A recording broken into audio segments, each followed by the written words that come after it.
মুসলমান রয়েছে যারা ওয়াকফ সম্পর্কে জ্ঞানী রাখে না, ওয়াকফ সম্পর্কে অবগতই রাখে না, ওয়াকফ কি এটাও জানে না।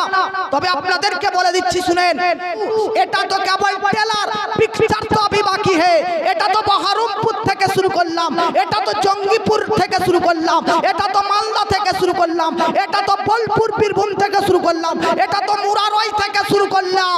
যদি এখনো পর্যন্ত এই ওয়াকফ সম্পত্তি বিলকে প্রত্যাহার না করা যায়, ক্যান্সেল না করে ভারত সরকার, তো আপনারা বলেন রাজি আছেন না দিল্লির সারজামিয়ে প্রত্যেকটি বোর্ডকে বন্ধ করে রাস্তার মাঝে যতক্ষণ না পর্যন্ত এই বিলকে প্রত্যাহার না করবে, মুসলমানরা ওই রাস্তাকে পর্যন্ত জাম করে দিতে পারে। জাম করবেন কি করবেন না? জাম করে দিতে রাজি কি রাজি না? আমাদের বিলকে যদি প্রত্যাহার না করা যায়, বিলকে যদি রিজেক্ট না করা হয়, বিলকে যদি এই আইন পাস হওয়াকে যদি ক্যান্সেল না করা যায়, তো আমরা আর নিজের এলাকায় বসবো না।